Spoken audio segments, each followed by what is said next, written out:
नमस्कार, आदाब। मैं हूं श्रीकांत सक्सेना और आप देख रहे हैं प्रोग्राम भारत देशना पैगाम हिंद।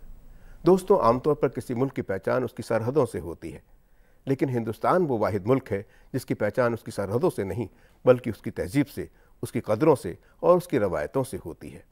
कभी पूरे इंडियन सब कॉन्टिनेंट यानी बड़े सगीर को हिंदुस्तान की शक्ल में तस्लीम किया जाता था, जबकि आज जब बहुत से मुल्क इससे अलग हो चुके हैं, वहीं हिंदुस्तान की मखसूस पहचान आज भी कायम है। उतना ही खूबसूरत, वही इल्म व इल्हाम का गहवारा, मुश्तरका तहजीब का वही मरकज़, वही शान, वही ताब। आज भी किसी शख्स से अगर आप पूछें कि इस पूरे खित्ते में वो कहाँ रहना पसंद करेगा, तो शायद ही कोई शख्स हो जो पाकिस्तान, अफ़गानिस्तान, ईरान या सीरिया वगैरह में कहीं रहने की बात सोचे भी। बरसों पहले किसी आलिम ने कहा था कि हिंदुस्तान किसी सरहद से नहीं बल्कि अपनी कदीमी तहजीब और रवायात से पहचाना जाता है। दुनिया के हर कोने में कहीं ना कहीं एक हिंदुस्तान मौजूद है, जहां लोग अपने खुलूस, अपने तौर तरीक़ों, अपने त्योहारों और अपनी मखसूस सोच के साथ जी रहे हैं। हिंदुस्तान की सरजमीन से जब जब कोई शख्स हिंदुस्तान का पैगाम लेकर निकला है तो दुनिया ने उसे हाथों हाथ लिया है। ये सिलसिला बुद्ध और महावीर से लेकर स्वामी विवेकानंद, महर्षि महेश योगी, महर्षि औरोबिंदो, परमहंस योगानंद, ओशो वगैरह अनगिनत स्पिरिचुअल शख्सियात तक मुसलसल चल रहा है। दोस्तों, इंडोलॉजी यानी हिंदुस्तान की कदीमी विजडम को आज पूरी दुनिया में बेहद एहतराम के साथ देखा जाता है। बहुत से लोग इसे फ़रोग देने में लगे हुए हैं। आज जो मेहमान हमारे साथ हैं, वे इसी एंशिएंट इंडियन विजडम को दुनिया भर में पहुंचाने में लगे हुए हैं। हमारे साथ हैं प्रोफेसर बलराम सिंह, जो गुज़िश्ता 3 दहाइयों से अमेरिका में रह रहे हैं।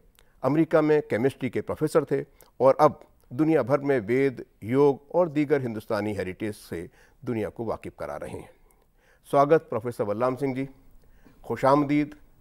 इसके अलावे हमारे साथ हैं श्री R.P. जैन, जो भारत में इंडोलॉजी पर मबनी किताबों के बहुत मशहूर पब्लिशर हैं। जगह जगह पर इंडोलॉजी पर बोलने जाते हैं। तो शुरुआत प्रोफेसर बलराम सिंह जी आपसे करते हैं। आज आप बुनियादी तौर पर केमिस्ट्री के प्रोफेसर हैं और अब आप मुकम्मल तौर पर योग और वेदों की तालीमात के प्रचार में लगे हुए हैं। ये सिलसिला कैसे शुरू हुआ, इस पर एक तफसील से कुछ रोशनी डालिए। पहले तो बहुत बहुत धन्यवाद कि आप हमको यहाँ पे एक मौका दिए कुछ अपनी बातें रखने के लिए और हमारे आपके जो ऑडियंस हैं उनसे कुछ शेयर करने के लिए, जो कि इंडोलॉजी से रिलेटेड चीज़ें हैं। चूँकि मैं विदेश में रहता हूँ, वहाँ की एक अपनी एक दूसरी दृष्टि होती है और उसके बारे में मैं पहले ये कहना चाहता हूँ कि आज मैं क्या सोचता हूँ, फिर मैं बोलूँगा कि आप जो बोल रहे थे कि हमने कहाँ से शुरू हुआ ये आज ये हो गया है कि हम लोग दूर रहने लगे हैं और दूर के ढोल सुहावने तो वैसे भी होते हैं। तो यहाँ के लोग भी दूर की चीज़ों को उस तरह सोचते हैं और हम भी जब अपने देश को देखते हैं, यहाँ मेरी पैदाइश यहीं की है, मेरी पूरी तालीम यहीं की है। मैं PhD करने गया था वहाँ पे, बाकी सारी तालीम यहीं पे हुई है। तो वो एक जिसको मैं एक शब्द का यूज़ करता हूँ, वो दूरदृष्टि है। सभी लोगों को चाहिए कि दूरदृष्टि होनी चाहिए। लोग ज़्यादातर समय के हिसाब से देखते हैं, दूरदृष्टि मतलब आगे देखना है, लेकिन दूरदृष्टि जो डिस्टेंस है वो दूर से दृष्टि भी होती है। तो हम लोगों की जो दृष्टि है वो दूर से दृष्टि है, भारत को दूसरी तरह से देखते हैं। इस मामले में ये कहना चाहता हूँ कि जैसे महात्मा गांधी भी जब अपनी बातें शुरू किए स्वतंत्रता की, तो दूर से ही शुरू किए, भारत में उन्होंने कभी नहीं शुरू किया था। उस हिसाब से अगर देखा जाए तो राम और कृष्ण भी इसी परंपरा में आते हैं, क्योंकि राम ने जननी जन्मभूमि से स्वर्गादपि गरी ऐसी लंका में कही थी और श्री कृष्ण जो हैं वो द्वारिका में जाके मथुरा की बातें सोचे थे। तो ये हमारा परिप्रेक्ष्य अब बन गया है, क्योंकि इतने दिन से मैं करीब 37-38 साल से बाहर रह रहा हूँ। मुझे ध्यान आ रहा है कि वो शायद तुलसीदास जी की पंक्तियाँ हैं कि देश में रहेंगे परदेश में रहेंगे, काहू देश में रहेंगे तऊ राऊ रे कहाएंगे। तो आप अमेरिका में रहें या कहीं भी रहें, जी हमारे ही कहलाएंगे। जी जी जी, जी। केमिस्ट्री के आप वहाँ प्रोफेसर थे और अब आप पूरा वक्त अपना इंडोलॉजी के लिए लगाते हैं। वेद में जो पुरानी इंस्टीट्यूशंस हैं वो क्या हैं, वेद की जो मूल देशना है, जो बेसिक मैसेज है वो क्या है और कितना रेलेवेंट आज है आज की ह्यूमैनिटी के लिए, उसकी क्या यूनिवर्सल वैल्यूज हैं, उस पे आप जगह जगह बोलने जाते हैं और उस पे काम आपने किया हुआ है। तो ये जो स्विच ओवर हुआ माने एकेडमिक्स से टोटली जो स्पिरिचुअल आपने डोमेन चुना, वो किस तरह और कब चुना? केमिस्ट्री एक ऐसी चीज़ है, सब चीज़ को जोड़ती है, तो उस हिसाब से मैं सोचता हूँ अपने को।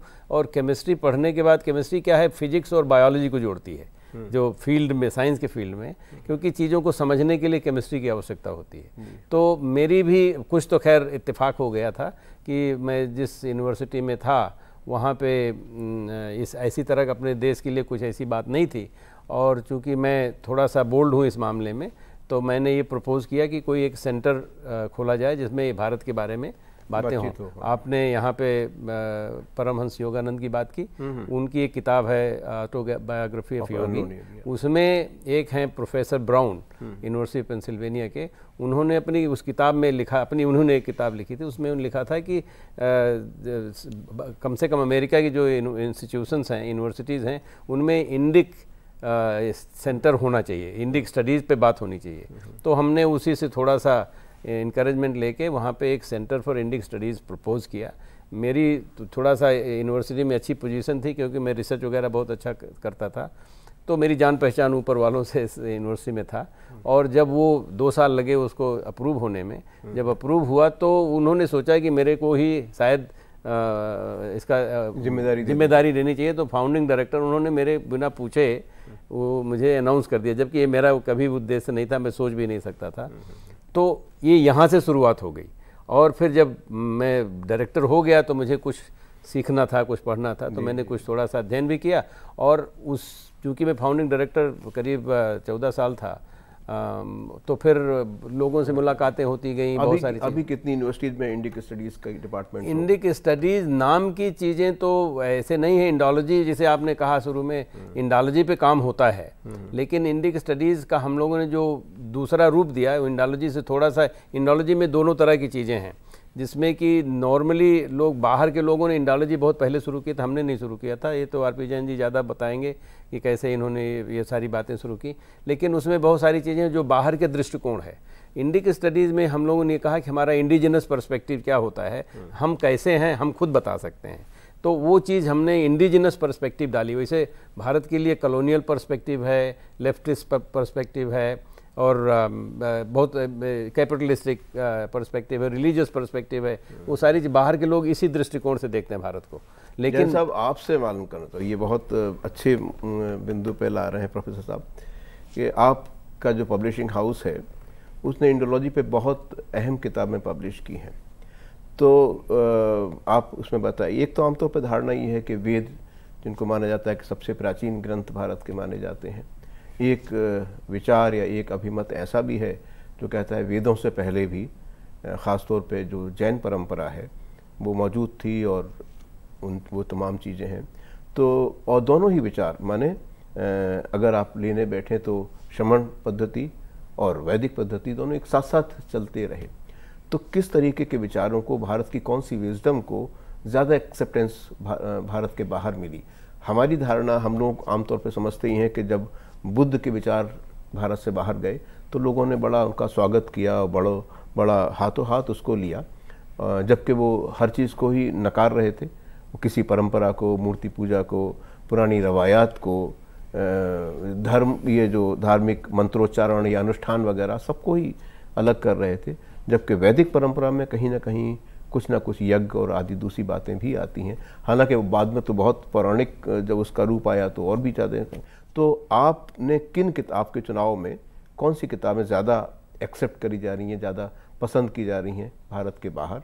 हमारी पब्लिशिंग, मोतीलाल बनारसीदास की परंपरा करीब 120 बरस पुरानी है। हमारी जो शुरुआत पब्लिशिंग की हुई थी वो लाहौर से हुई थी 1903 में, और उसके दौरान वो तो शुरुआत में तो इमीडिएटली पब्लिशिंग हो नहीं सकती थी।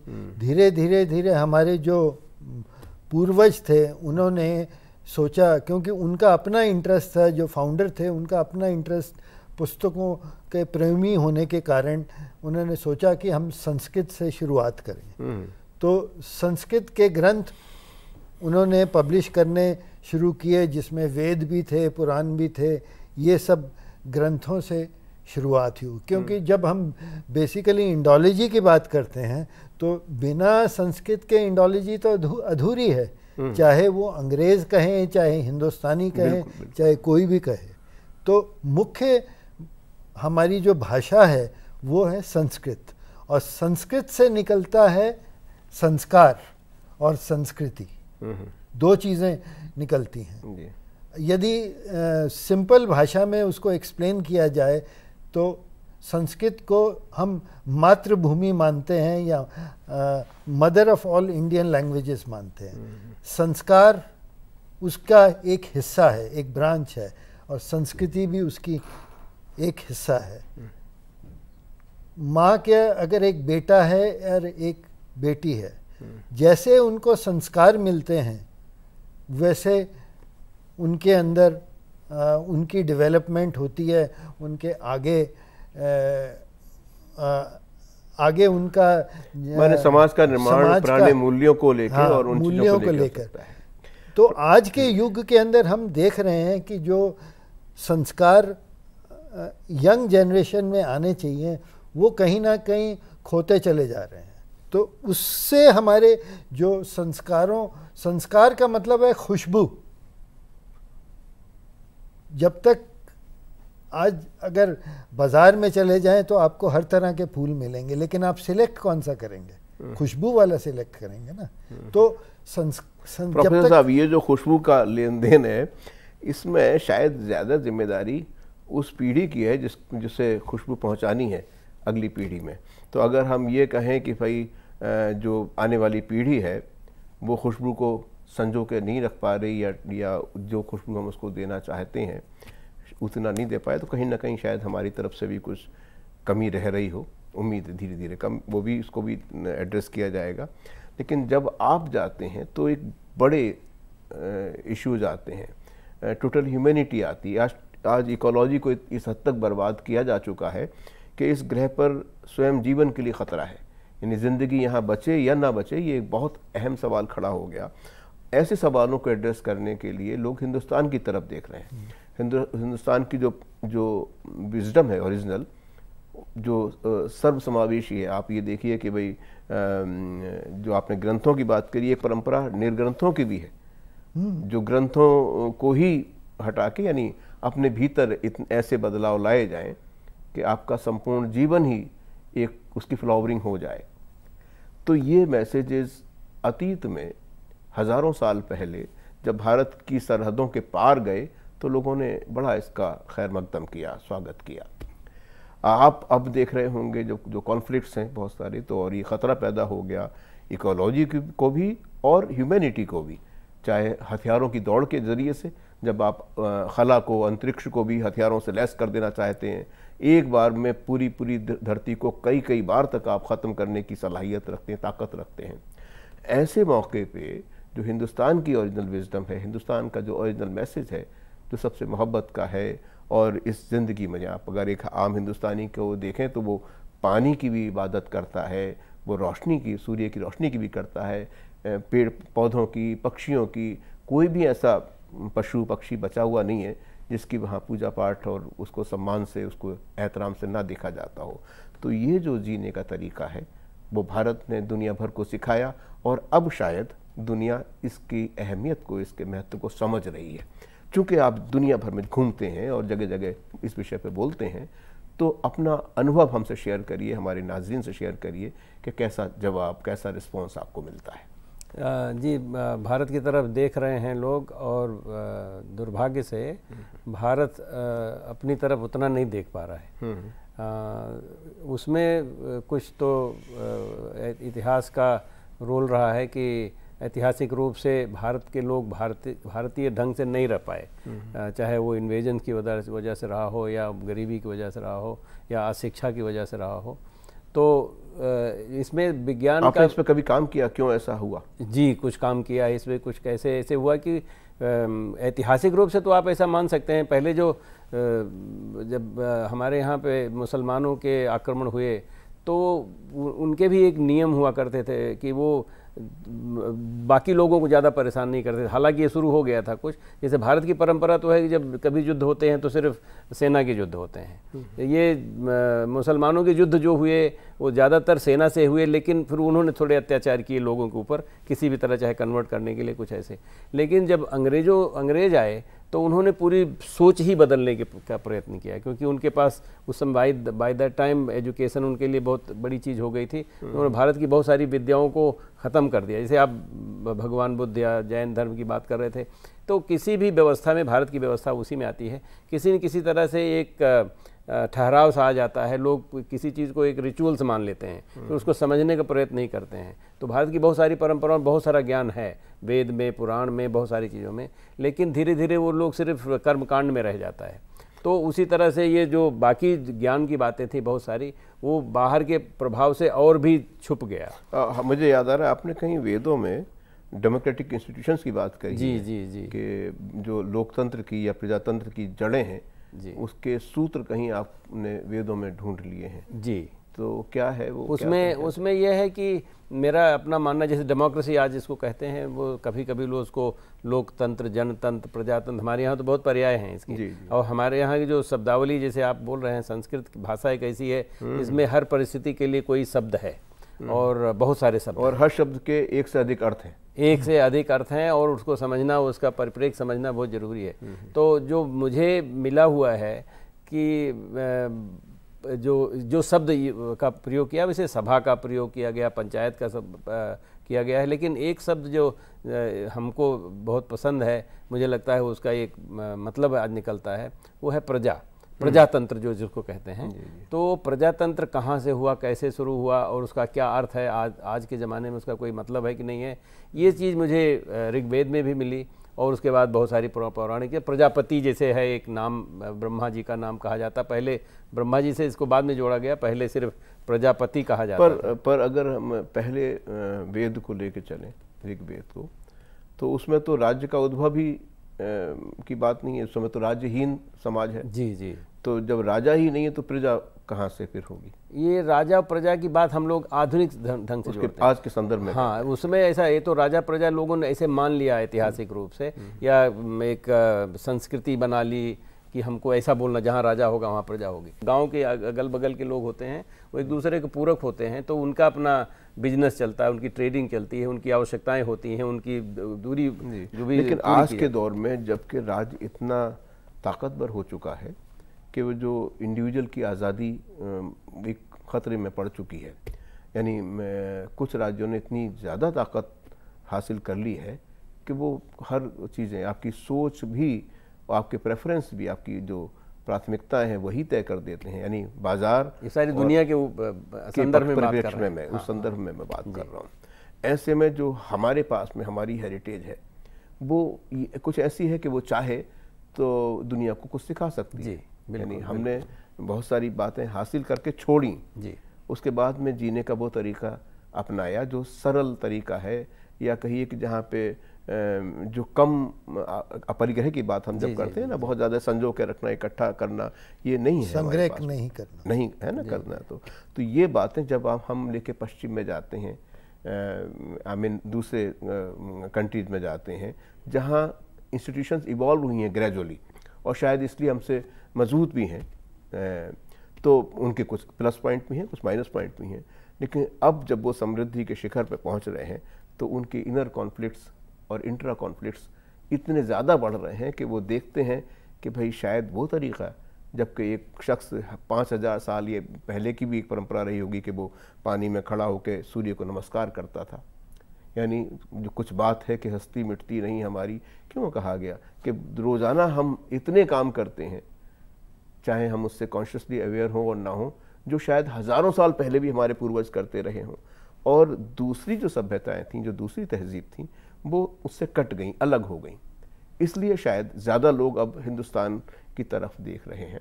अगर हम उस चीज़ को दोबारा उनको सामने ला सके और इस बात पे हम शर्मिंदा होने के बजाय फ़ख्र कर सकें कि भाई हमारी इतनी रिच हेरिटेज है जो कभी किसी से नफ़रत करना नहीं सिखाती, कभी कॉन्फ्लिक्ट को नहीं करना में जाना नहीं सिखाती, बल्कि सबसे वसुधैव कुटुम्बकम की बात करती है, तो लोग ध्यान से सुनते हैं उसको। जी जी। अब दुर्भाग्य ये है कि हमारे यहाँ पे हम लोग एक्चुअली क्लेम बहुत कर लेते हैं, फ़क्र कर लेते हैं, ऐसा नहीं फ़क्र आप बोल रहे हैं करें, लेकिन कुछ काम करके फ़क्र करें तो ज़्यादा। आप कर तो रहे। हाँ, हम तो एक इंसान, छोटा सा इंसान क्या कर सकता है, लेकिन ये है कि कुछ प्रयत्न किया जा रहा है। तो उसमें ये है कि समझने की बात है। जैसे अब आप ये सारी बातें बताएंगे, सारी दुनिया में तरह तरह के लोग हैं, और ये जिसको हम डेमोक्रेसी कहते हैं वो भी आपको उतनी फ्रीडम नहीं दे पाता है, क्योंकि नियम कानून बहुत सारे होते हैं और नियम कानून कहीं के बनते हैं, स्थिति कहीं और होती है। जैसे गांव की बात करें, सारे नियम कानून तो शहर के हिसाब से। जैसे हमको जब भारत देश आज़ाद हुआ तो सभी को नागरिक कहा गया। अभी नागरिक इसलिए कहा गया है कि नगर के हिसाब से होता है, वो कहाँ से आया, वो बाहर से नकल करके आया। और वैसे वो समय 90% देश जो तो गाँव का था, तो भी सबको अगर गंवार बोलते, लेकिन वैसा कोई बोलेगा नहीं, क्योंकि गंवार की एक डेफिनेशन बना दी गई है। लेकिन गंवार होने का मतलब ये होता है कि उसकी एक परंपरा है, जिसमें जैसे हम ये कह रहे हैं कि वो कम में रह लेते हैं, साथ में रह लेते हैं, एक दूसरे के पूरक होते हैं। ये सारी गांव की चीज़ें हैं। अब उसको किस भाषा में कहा जाए, महात्मा गांधी ने इस चीज़ को ग्राम राज्य की बात करी। बहुत महात्मा गांधी के बारे में 2 लाइन में जल्दी से बता दिए, वक्त हमारा, कि दुनिया भर में उस विजन का, यानी अपरिग्रह के साथ रहना, चीज़ों को बांट के खाना, अपनी ज़रूरतों को पूरा करना, ग्रीड को पूरा के लिए ना संघर्ष करना, इतना ऐसा उन्होंने जीवन जिया और जी के बताया लोगों को। और बल्कि जो मशहूर कहावत है आइंस्टीन की कि साहब आने वाली पीढ़ियां ये भरोसा भी शायद ना करें कि इस तरीके ऐसा कोई इंसान कभी धरती पे चला था। तो वो विचार को लेके जब आप दुनिया के सामने जाते हैं तो लोग जी, महात्मा गांधी ने ग्राम राज्य से राम राज्य की व्यवस्था की। उसमें प्रजातंत्र की का ये है कि आप अपने में छोटे छोटे यूनिट्स में ग्राम के या कई गांव को मिलके सारी जितनी आपकी आवश्यकताएं हैं उसका आदान प्रदान करें, जिसको बिजनेस कहते हैं या ट्रेडिंग कहते हैं।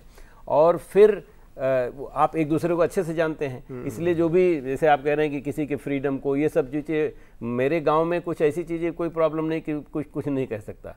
मैं गांव के बहुत दिन रहा हूं, बचपन से भी रहा हूं, अभी आता जाता रहता हूं। ये सारी परेशानियां शहर की लगती हैं कि कोई ये नहीं खा सकता, कोई वो नहीं पी सकता। वहाँ पे अब ये कोई नहीं कि कोई अच्छा काम करेगा तो उसको अच्छा बोलते हैं लोग, बुरा करेगा बुरा बोलते हैं, बुरा बोलेंगे। लेकिन ये नहीं कि सबको आप ये नहीं कह सकते, आप वो नहीं कह सकते, क्योंकि गांव में एक दूसरे को लोग जानते हैं। और उसमें ऐसी अगर हमने आपको कुछ इंटरडिपेंडेंसी भी है, इंटरडिपेंडेंस अगर हमने आपको कुछ कह भी दिया तो इसलिए इसका मतलब नहीं कि हम आपसे कुछ नहीं लेना देना नहीं। तो ये चीज़ जो व्यवस्था की बात, लेकिन एक चीज़, चूँकि वक्त अब ख़त्म हो रहा है प्रोग्राम का, आप दोनों से मैं जानना चाहूँगा कि क्या इसमें बसी हुई हैं कि हमने अपनी विरासत को, अपनी हेरिटेज को संजो के रखा, बचा के रखा, और हम उसको थोड़े एहतराम के साथ देखते हैं, उसका पालन भी करते हैं उसी तरह से। यानी हम जो भी परंपराएं या रवायात, जो कदरें हमारे बुज़ुर्गों ने हमें दी, हम एक या कहिए कि माशरे का, समाज का बड़ा हिस्सा उसको बचा के रखने की कोशिश कर रहा है। ऐसा है या नहीं है? और अगर ऐसा है तो क्या और किया जाना चाहिए? अगर कुछ कम होता हो तो वो दोनों लोग आप मुझसे बताइए। आपने जो राजनीति की बात की, इसमें जब तक समझदारी नहीं आती है साथ में, ये डेमोक्रेसी डिवाइड भी कर सकती है, लोगों को यूनाइट भी कर सकती है। तो हमारे कुछ भारत की जो परंपराएं हैं, जिसमें कि ये लेना देना ही नहीं है कि आप किसकी पूजा करते हैं, कहाँ पे उसका अपना मामला है, क्या खाते हैं, ये आप अपना घर में हर निजी मामला है उसका, घर में निजी मामला। और ये घर में तरह तरह की चीजें लोग करते, तो घर के लोग और वेरी बहुत करता है। ये हाँ, यानी एक इलाके से दूसरे में जाइए तो बहुत सारी, तो ये ऐसी इतिहास रहा है। जहाँ तक हमारे पड़ोसी मुल्कों की बात है, उनके अंदर वो अपना जो जहाँ भी तारीख मानते हैं, अगर वो मान के और अपने खुश रहें उसमें तो कोई समस्या नहीं। उनकी समस्या यह है कि वो उसी चीज़ को सबके ऊपर लादना चाहते हैं, और वो घृणा बस ऐसा करते हैं। तो घृणा जो है एक ऐसी चीज़ है जो कि इंसान को खा जाती है। तो उनकी जो सारी समस्याएं मुझे दिखाई पड़ती हैं वो ये घृणा की वजह से है। भारत में भी ऐसा नहीं होना चाहिए। जो भारत की देशना है वो ये जो खामियां हमारे समाज में, हमारे माशरे में, हमारे जीवन में आ रही हैं, उनसे किस हद तक और कैसे निपट सकती हैं? ये जैसे आपने बताया कि एक तरीका ये है कि हमें अपनी इंस्टीट्यूशंस को लोकलाइज करना चाहिए, यानी उनको स्ट्रेंथन करना चाहिए। गाँव को, पंचायत को हम स्ट्रेंथन करने की परंपरा शुरू हो गई है। अब वास्तव में ताकत उनके पास पहुंच रही है, वास्तव में पैसा उनके पास जा रहा है, और शायद धीरे धीरे ये जो हमारी लोकल इंस्टीट्यूशन से मजबूत हों। आप इसमें क्या जोड़ना चाहेंगे? प्रोफेसर साहब ने बिल्कुल ठीक कहा। मेरा अपना मानना ये है कि भारत की जो सबसे बड़ी देन है वो है नेचुरल वे ऑफ लिविंग, जिसको मैं खुद उसमें विश्वास करता हूँ। और नेचुरल वे ऑफ लिविंग में वेजिटेरियनिज्म एक बहुत बड़ी भूमिका लाता है, प्रकृति के साथ साथ प्रकृति के साथ साथ जीना, जो आज हम वही बनते हैं जो हम खाते हैं, जो हमारे अंदर जाता है वही हमें उसी प्रकार का बनाता है। तो आज जो इकोलॉजी की इतनी प्रॉब्लम आ रही है, एनवायरनमेंट की इतनी प्रॉब्लम आ रही है, अगर संस्कृत के ग्रंथों को देखा जाए तो उसमें इसका भी निवारण है। हमने वो पुस्तकें छापी थी like Hinduism and ecology, Jainism and ecology, Buddhism and ecology, इस्लाम का भी उससे टकराव है। इस्लाम में भी है और बाकी ग्रंथों में भी है, ऐसा नहीं है कि ग्रंथों में नहीं है। तो वो हम अपने देश से बहुत कुछ ओवरसीज लोगों को बहुत कुछ दे सकते हैं, ऐसा नहीं है। और हमारे देश ने जो, जैसे गांधी जी ने कहा कि अहिंसा सबसे प्रमुख चीज़ है जो हमें जिसको मानना चाहिए। अहिंसा के बाद अपरिग्रह और अपरिग्रह के बाद अनेकांतवाद, ये एक ऐसी चीज़ें हैं जो हमारे लाइफ से सीधी प्रैक्टिकल हैं।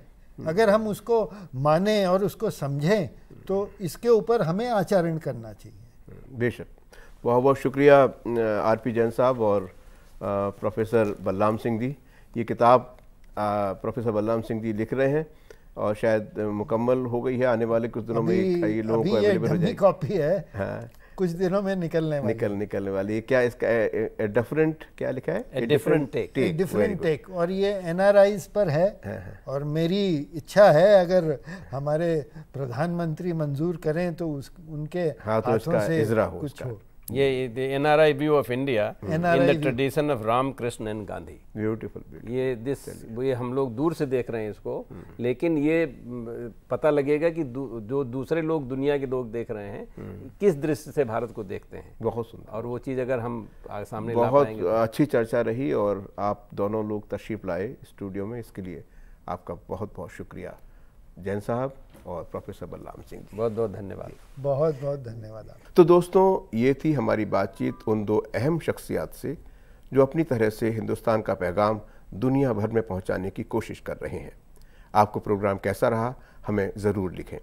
अगले शुमारे में फिर किसी अहम शख्सियत से मुलाकात होगी।